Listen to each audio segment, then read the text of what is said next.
He was really physical in the last kilometres. A lot of guys who dangerous. Kenny Van Hummel taking his hands off the handlebars. Really bad sport, I think. And but then in the final, George going, Mark going. There's only one thing I can do then at the finish, and I'm glad we could do it. There's a lot of individual opportunities in the Tour de France, and people take advantage of that. But not our team. We're all committed. We all know our job, and that's what works perfect for us. I'm happy that this day is done and get soon back to the hotel, recover, because yesterday I had not so long massage. I had a short night, and I think I deserve a good night with good massage. So we decided if we saw a moment, we're going to go full gas and do some damage. Nobody wanted to help us. We were killing two of our guys. Tomorrow's a really hard day. So we decided if we're going to kill two guys, might as well kill the whole team and the rest of the peloton and get some time in the meantime and win the stage. So it was a great day. It was a bit of chasing and a bit of just trying to be at the front too, because it was like, getting caught out again from the chase. It wasn't just like, okay, now it's a nice chase together. It was like everyone's fighting to be at the front and also trying to put in a organized chase. All right, well, racing at the Tour de France began in earnest about 30 kilometers from Les Grands Mottes. Impressive display by Team Columbia, went to the front, split the field, all 9 guys. It looked like the team time trial actually began today. Yeah, that's right. They hammered the front, caused a huge split in the pack. Some of the big names were not there. A few big names were Cancellara, the leader's jersey, and Lance Armstrong. Yeah, and there's implications both for the team time trial stage and for the GC. You've got the GC here in your hand. Let's talk about the top 3. What do you see? Yeah, Cancellara retains the jersey. Tony Martin moves up, and Lance Armstrong moves 19 seconds ahead of Contador. That's right. Interesting to see Armstrong ahead of Contador. Columbia maybe burned a few matches for the team time trial. Perhaps worth it, though, to take 40 seconds on essentially the entire field, except for a handful of guys. Without time bonuses this year, any time you can take is money, time in the pocket. All right, well, that's it from here. VeloCenter will be right back after this message. As I told Alberto before the stage, I said, listen, don't worry, I think we'll win. But what we have to do is ride a perfect race so that the others, okay, it's nice to win the stage, but I think today the Tour de France is finished for some riders. And we won't go into names, but with the way that the team time trial works now, before they had the 20 seconds, 20 seconds, 20 seconds, now with the current situation, whereas team classification or team time counts for individual time, you can look at the results. It's difficult, and with no disrespect, it's difficult to make up that time. So at my point to Alberto is, look, let's ride perfect and make this race almost impossible to win for others. And so I think we did. I think we can say we accomplished that. We would have liked to have a few more riders coming home, but as it turned out, we had 4 guys absolutely on fire today, and riders done a very good job to hang on there as well.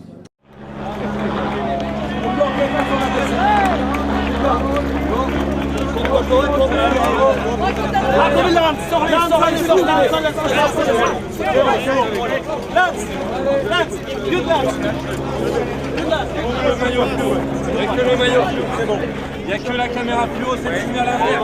Signal inverse. Recule. Attention les gars.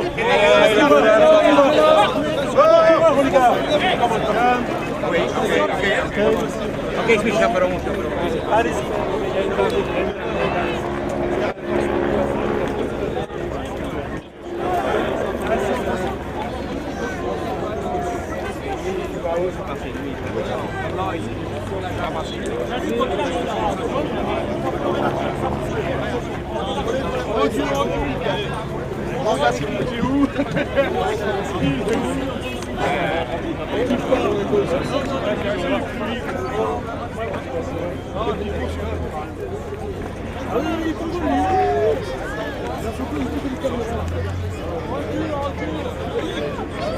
Ça c'est beaucoup. That's the story. The motivation was to split up this bunch or this whole group, this peloton. I saw 1 minute and 20 seconds at 10 kilometers of the finish. I said, okay, we can go to win the stage. Want to have a good form and to put the hammer down and to stretch out the peloton, that's good. 1 kilometer of the finish line, I said to myself, now I believe I can win because I had 10 seconds on the 10 seconds on the following rider, and I really believe that I've done it at 300 meters of the finish. Exciting stage 5. We had our first breakaway win of the race. We also had our first French riders victory of the race. Good day for Thomas Voeckler. Yeah, it was huge for Voeckler. He won. I took the yellow jersey 5 years ago in the Tour. He's been trying for 7 years to get a victory at the Tour de France. France was cheering all the way down the last kilometers into Perpignan. Huge day for the French. Yeah, it was pretty exciting to hear the roar of the crowd when Voeckler attacked. Wasn't sure if he was going to stay away. Maybe Voeckler's the only one that really enjoyed the day today. However, everybody else said it was extremely difficult out in the winds. That's right. Armstrong said it was a very nervous day. Brett Lancaster at Sevilla said no one wanted to work to reel in that breakaway because everyone knows Cavendish is going to win again. Yeah, it was funny. Christian Vandevelde, he rode by, asked him how it was out there, and he shook his head and said, stupid. Well, that's all from France. Velo Center will be back in 30 seconds. Yeah, I knew this final was good for me, so I had good help from the team, and especially Brett Lancaster, who brought me up to the perfect position bottom of the climb. And then I stayed on Oscar Ferre's wheel for a while because I knew there was a perfect finish for him. And yeah, he got stuck in the front a bit early, then Posado attacked, and yeah, then we started the sprint. I felt I had enough power to pass them all, and I did, so that was a great day for me. I didn't position myself too well, but I don't think I was going to win today anyway. It's a consolation to hold on to the green jersey, and but I know every other sprint day now is more suited to me, so I'm looking forward to them. Whitey gave me the heads up, and it kind of made perfect sense to me as well to go then, because I mean I go faster on my own than I would with them, and it just kind of is, sometimes you catch a peloton out because they see the break, they slow down, but if they don't realise one guy's gone off. So yeah, no, it was a fairly calculated move.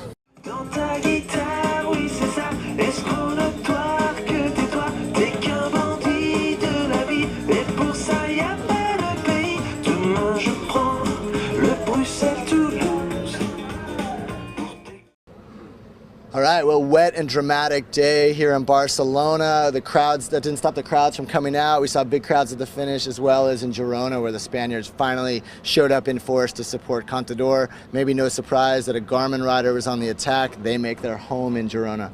Yeah, that's right. It was finally Miller who broke free, found some company on the coast road through the Costa Brava. Finally, he decided his best strategy to win was to go alone.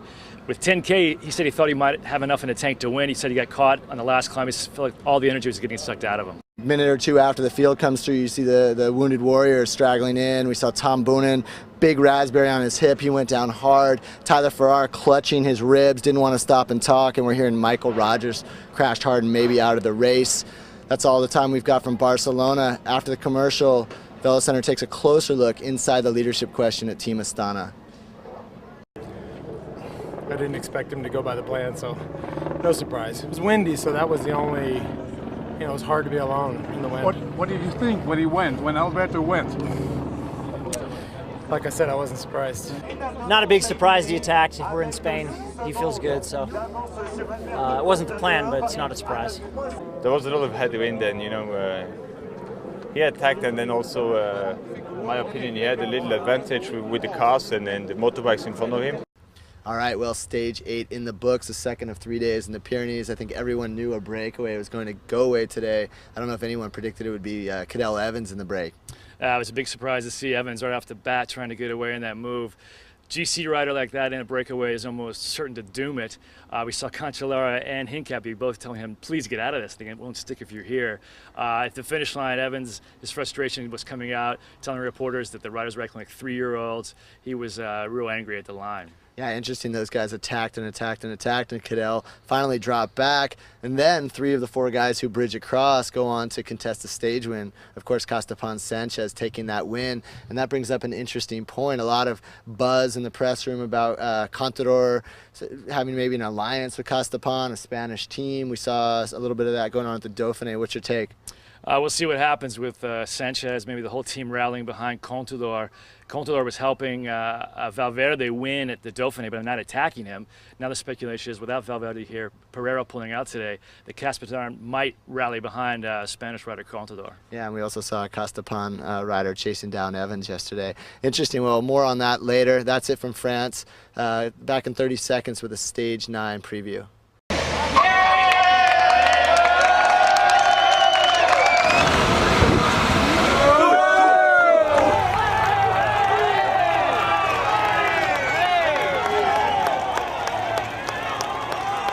In the race, and I don't think it's a good idea to turn back time and ban the radio. Well, Andy, it's hard to believe Tour de France is already 10 stages down. Mark Cavendish taking a field sprint, no real big surprise there. I guess the story of the day, at least at the start, was the race radio controversy. We saw a Rabobank rider show up with an antenna fixed to his helmet to make a statement. There was talk there might be a protest, there might be some neutralization. Really, in the end, all we had was some lackluster racing. Yeah, that's right. There was a lot of buzz at the start this morning, not sure what was going to happen. This kind of shows really how hard it is for teams to really agree on an issue. It's kind of like herding cats with these guys. Every team has their own interests, GC riders, sprinters, sponsor issues coming into play. Today, once it was on the course, something that the riders took control of that situation. They said, this is our race. You know, the radios, there's good things and there's bad things. Today was probably the most relaxed, enjoyable day I've ever had at the Tour de France. I spoke to more people in the group today than ever. You know, I'll have to admit, when I was talking to Levi there at the finish line, I don't think either of us realized he'd actually lost 15 seconds due to a split in the peloton. Bradley Wiggins, the other big GC rider that also lost time. I think everybody in the press room was surprised as well. Andy, what are you hearing about that? You know, the split happened in the last 2Ks. They caught that breakaway. I think there was a slight hesitation in the peloton. That just shows that you have to stay always near the front all the way to the line, because if a split happens and it's not caused by a crash or mechanical, the time stands. Yeah, it'll be interesting to see if those 15 seconds come into play on the final GC podium in Paris. That's all the time we have from France today. After a 30-second break, Jason and Ron will give you a preview of Stage 11. You know, it's so easy to take it on too early and get carried away, but the guys kept it under control, kept together, kept it late, and delivered me perfect. It's frustrating. You know, I said it before, second place only satisfies for so long, so it's not over yet, tour's not finished.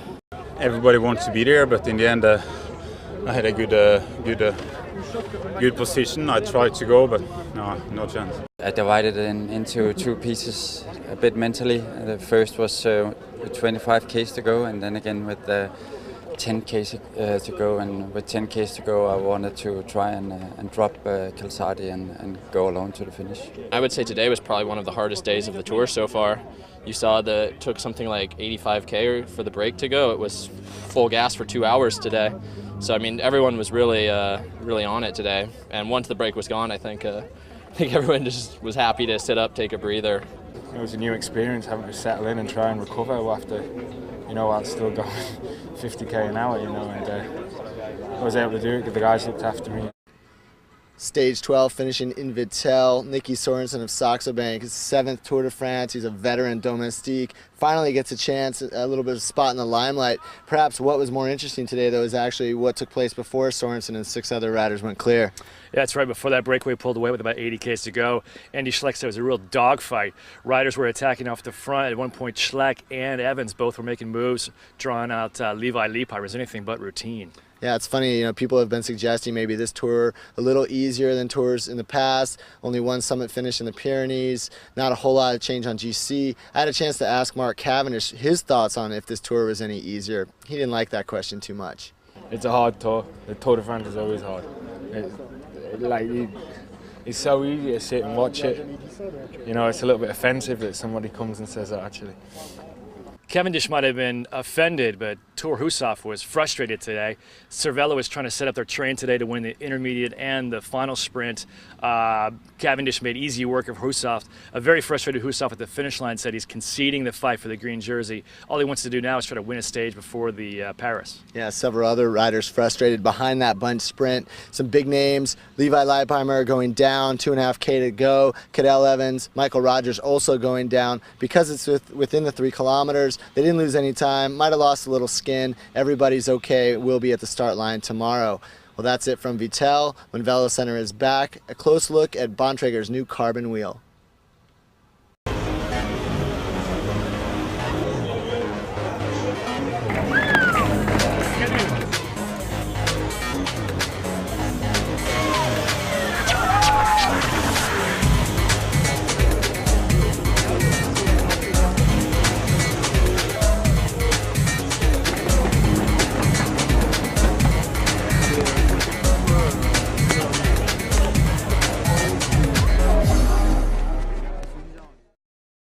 All right, well, stage 13 over and done with. Unlucky 13 for the peloton. We had a wet one into Colmar today. Another GC stalemate, kind of like the Tourmalet, but in the rain. Maybe more interesting, actually, was what was going on in the battle for the climbers jersey and for the points jersey. Let's talk polka dots first. Yeah, sometimes you wonder why a rider's making a move. We saw Amets Charuka jump out of the pack in those last two climbs. Really had no chance of catching Hauser for the win, but he was actually trying to gobble up some points to try to keep Igor Martinez in the polka dot jersey. Didn't quite work out that way. Sí, es un rival muy duro, ¿no? Y en el deporte de montaña hemos intentado quitarle, pero se veía que era más fuerte y por eso ha arrancado. Más que nada, pues, para irme para adelante y a ver si podía quitarle algunos puntos. Okay, well, Andy, you know, I hate to call you out on camera, but just yesterday on Velo Center, you said that Toro Hushovd had conceded the fight for the green jersey. I'm pretty sure I saw him up on the podium after the stage in the green jersey. Explain yourself. That's right. I think Tor today at the finish line said yesterday had a lot of emotions after Cavendish really pipped him quite easily to get that jersey. Today they saw Cavendish looking on the ropes on these big steep climbs today. Cervella pulled him over that Cat 1. They knew the green jersey was there for the taking. Of course, it's going to be a really hard battle because Cavendish is really fast on the flat days, and they're going to give him some big fight on the more hilly days. So yeah, I mean, I'm not giving up. I'm going to go for every point I can into Paris. Hushovd might seem like a cool customer after the stages, but he let out a huge Viking roar at the finish line when Velits pipped him for the bunch sprint. Only cost him 1 point, but Hushovd was enraged because he thought that might have cost him the green jersey. Yeah, it just goes to show you how close that green competition can be all the way through the end of the race. Meanwhile, Mark Cavendish back in the Gruppetto, not contesting that bunch sprint. And when Velo Center is back in 30 seconds, we'll take a closer look inside the Gruppetto. Great feeling of the victory first, and great feeling because of the Russian champion jersey, and great feeling because of Katyusha team. He just tried to push me in the barriers, and I mean I could pass him, and he, when he saw it coming, he tried to push me in the barriers, and that's not fair game. I'm really tired of this, so that's why we put in a reclamation. So I hope he's going to be disqualified on the stage. It's competitive on the road, and you know, it makes sense for us to go for a win that might hurt Garmin. We would do that for the win, not to try and screw up the chances of another team. You know, people are making a big deal of it, but it was nothing really. I mean, I'm okay. It just tipped the end of my finger. You know, I mean, it could have been a lot worse. Just a little bit unfortunate, that's all. I mean, I'm second in you know, the hardest stage we had so far in the tour, so I think I'm a potential tour winner. In the end, we have to look how it goes in the next stage. But I believe, you know, if I did a good stage today, and my shape is there and it's good, and I'm gonna still be good in 2 days and 3 days, and you know, maybe I come closer to him, and maybe one day I will you know, be in front of him in the climb. Now he have the yellow, and he have to deal with it, which takes also he have a lot of pressure on his shoulder now, and that's maybe one advantage for us. El corredor seguramente más fuerte iba a ser Andy, pero bueno, he arrancado y visto que no me ha cogido rueda y bueno, está manteniendo ahí una pelea, ¿no? Y bueno, visto que poco a poco le iba cogiendo cada vez más tiempo y nada, muy contento. When I tell you guys that it didn't look good, because it didn't look good, and I don't have to, and I don't want to explain exactly what happened, okay, or how he looked like. In the end of the day, it didn't work out. Nothing really worked out. We were one less, and Jens crashed, and so it was a bad day for us. You know, a plan doesn't always go as you think it will go. Cancellara couldn't stay with that group on the first climb, and then but Voigt was there, and when I saw that Voigt was coming back bit by bit, we knew that an attack was coming from the Schleck brothers, and when it happened, you know, our guys responded pretty well. I think it was a good day. I mean, we did what we wanted and put a lot of pressure on, and I think a lot of people will be tired tomorrow, and tomorrow's going to be hopefully a beautiful day. All right, Andy, well, we've all seen teams have bad days at the Tour de France. Columbia HTC had theirs a few days ago when Cavendish was relegated and lost the green jersey. Hincapie just missed yellow. Today it was Saxo Bank's turn. They burned up a couple riders in the break. That's Cancellara and Voigt. Voigt goes down in the crash. Andy Schleck, Frank Schleck trying to make moves. In the end, they walk away with nothing. Yeah, it was almost textbook there for a while by Saxo Bank. They were trying to pop Armstrong, maybe Wiggins. They brought it down to 6 guys. It seemed to be working well, but then Armstrong bridged back across. A big ripple went through the press room. We saw Armstrong bridging across by himself. The best way for him would be not to respond to the accelerations and ride a little bit like Sastre does, you know, find his own tempo first. And once that first acceleration is over, then see how far you can go and judge what the difference is, and I think that's what he did. Well, I think the other big story today is the continued progression of Bradley Wiggins. He's climbing with the best in the sport. He's right in good position at all times. We know he can time trial, and I really do believe he's riding his way onto the Tour de France podium. Yeah, you think time's running out a little bit for the Schlecks in their effort to pop some of these guys. They wanted to get rid of Wiggins and Armstrong today. Wiggins was right there the whole time. I mean, now he's really, if he gets through tomorrow's stage, he'll be poised for the podium. I think it's possible to hold that position, maybe go one better, but a lot can change in the Tour de France every day. Well, that's it from stage 16. When VeloCenter is back, Jason and Ron break down the final day in the Alps. I get caught out tactically a little bit because I don't follow the accelerations of the other guys, and then tactically you have to stay with the other teams, and so I was there, stuck there with Wiggins, and just couldn't go until the very end when you knew that you could get away and it was steeper. And, in hindsight, probably should have gone with the earlier acceleration. Climbs that are steeper, they hurt him a lot more, as we saw today, but it hurt him a lot more, and still be 7th on the stage in one of the hardest stages of the Tour de France is a pretty incredible ride.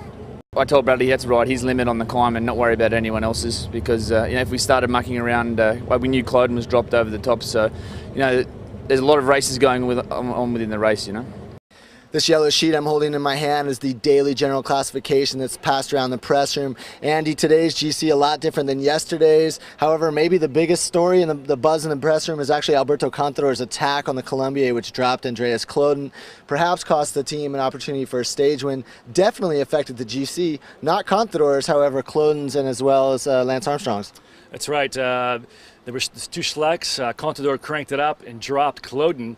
Contador claims that he spoke with Cloden and said Cloden gave him the green light to attack. Levi was twittering saying that Cloden and Contador speak to English to each other, and that's not their first language. Brunel, however, was pretty clear in his post-race comments. That attack from Contador with I don't know, it was 3K from the top.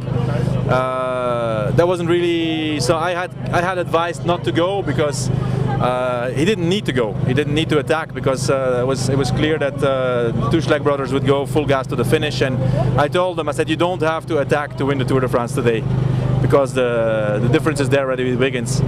So it's a bit of a pity that Andreas couldn't hang on afterwards, because I think we could have been 1st, 2nd and 3rd today in GC, and now we are 1st, 4th and 5th. What Brunel is saying there is that if Contador hadn't attacked and Cloden had been there, maybe the pace would have been a little slower, maybe Armstrong would have been a little closer. We'll never know. Andy, you speak Spanish fluently. I'm curious to hear what the Spanish media has to say about Contador's attack. I'm sure they have their own spin on it. Yeah, they'll be playing this down, saying that Contador waited for Cloden. Cloden couldn't come back. Contador was saying, oh, it's too bad that Cloden wasn't there at the end. Contador probably had the legs to drive it all the way over the top into the finish to win the stage. So Contador saying he was actually waiting for Cloden. Pensaba que cuando él no se iba a quedar, y bueno, estaba escuchando por el coche que estaba a pocos segundos, estaba mirando todo el tiempo para atrás a ver si conseguía entrar, ¿no? para verle, y bueno, al final pues se ve que se ha cogido un bajón y bueno, no ha sido capaz. Outside the Astana bus after the stage, Lance Armstrong was asked about the Contador attack. He said, obviously, I didn't see it. However, beyond that, he was going to bite his lip. However, online, he posted later, he's getting a lot of questions. He said, I still haven't figured it out either. Oh, well. Yeah, these moments in the race really kind of show the cracks in between the Astana team. Contador didn't have to attack. He did. It was his way of saying, "Yo soy el jefe of this team. This is my Tour de France." Yeah, it makes you wonder if perhaps Claude had a little bit of a loyalty towards Armstrong, maybe Contador making a statement there. I don't know if we'll ever know the answer to that. That's it from France. When Velo Center returns, Ron and Jason preview Thursday's critical time trial. All right, well, exciting racing around Lake Annecy. We see the yellow jersey win the stage by just 3 seconds over perhaps the best time trialist in the sport. Yeah, I bumped into Fabian Cancellara in the hotel bar here. He was kind of drowning his sorrows with a beer. He was kind of insinuating that perhaps Contador was motor paced by the gendarme motorcycles leading the way. He wasn't very happy after that. Well, as good as the racing was today, I think maybe what was more interesting was happened right after the stage. First, Alberto Contador has his post-race press conference. Several questions asked about his performances, how the mountains correlate to the flats and the time trial. He wasn't happy to answer those. Yeah, it stemmed from a story that was published today in the French daily Le Monde, written by Greg LeMond, the ex-pro, making insinuations that asking really the question, Contador, can you prove you're clean? Contador was asked 3 times, straight up refused to even answer the question. Yeah, and then maybe 30 seconds after that press conference ended, we all got the official statement. Lance Armstrong will ride in 2010 on a team sponsored by Radio Shack. We imagine Brunel managing, and probably some Americans like Levi Leipheimer and Chris Horner on the team as well. One of the questions Contador was asked is, will you ride with Lance Armstrong in 2010? He didn't really answer that one as well. Yeah, he kind of fudged and said, well, we'll wait till after Paris. We can assume he won't be riding with Armstrong and Brunel. A lot of speculation if he goes to Casteparn, maybe with this new Alonso team with the Formula One sponsors, or there's rumors of a big fat offer from Astana to stay there. Well, I'll be interested to see what happens with this Astana team for the remainder of 2009. That's it for now. When Velo Center returns, we take a close look at Trek's time trial bike. Maxime, George, Tony.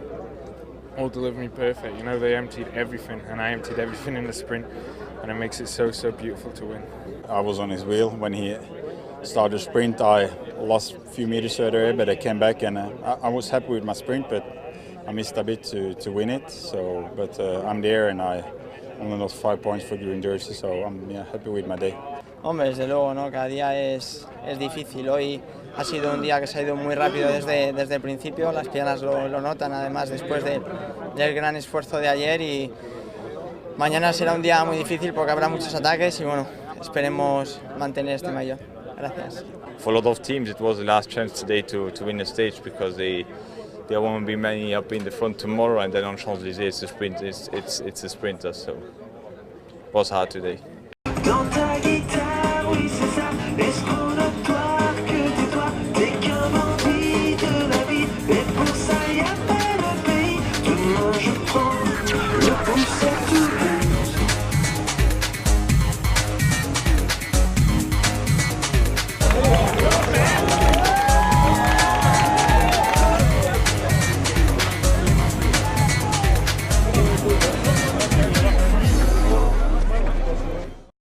You know, when I woke up this morning, I looked at the stage profile, knowing that we'd had a hard time trial yesterday and Mont Ventoux tomorrow. I expected it to be a day for the breakaway. I don't think anyone expected to see a field sprint today. Yeah, it was a big surprise. 19 guys off the front got caught right on the last climb.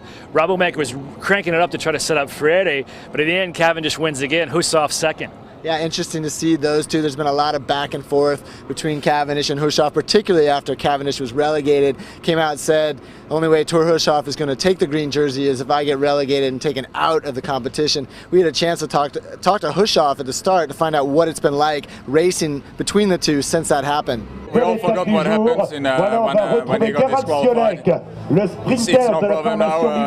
I know that him and Colin Miller forward to Champs-Élysées and also me. You know, after today's stage, Cavendish was really quite diplomatic about the whole stink up with Hussoff, and said really that Hussoff, after his big breakaway to get those points across the Alps, deserves the green jersey.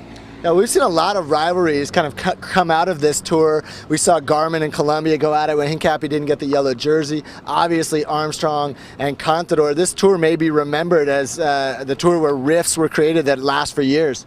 Yeah, I think tomorrow at Mont Ventoux we'll see those rivalries and those alliances really come together. We'll see if perhaps some of these behind-the-scenes negotiations are going to come to fruition. It's all going to come out on Ventoux and the podium's in play. Well, it's just going to add to the mystique of Mont Ventoux. And when Velo Center returns, we take a closer look inside the myth of Mont Ventoux. I was trying to get on the podium, so I wasn't riding against Brad. I was riding for myself. I was riding to get on the podium. Unfortunately, I couldn't drop lands. I think Wigo, he's also a big guy, and he showed that he's a really big champion, and he defended his fourth place for 3 seconds. So too bad for me. Good luck, good for him. But in one way, sometimes I believe it's better being 5th than 4th, because 4th is, I think, bittersweet. It's more bitter than being 5th, so it's okay for me. For sure, we want to just give Brad first and Christian the easiest ride possible today, and give them the best opportunity to start this climb. Obviously, super decisive day, so that was the game plan. The whole team just rally around, stay together, stay out of trouble, and let those guys finish their race off up here. Mérite qui aimerait beaucoup évidemment peur, hein, mais bon, c'est pas très grave. Quoique, ça dépend des heures.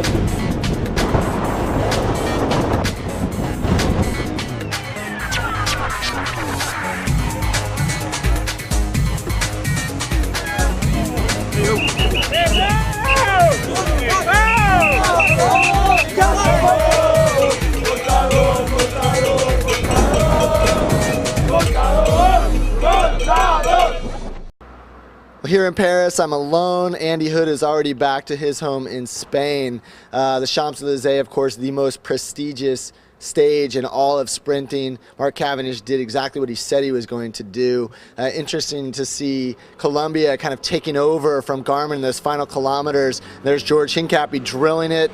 Must have felt good for George. Obviously he's got a job to do, but everyone remembers that it was Garmin that kept Hincapie out of yellow about a week ago.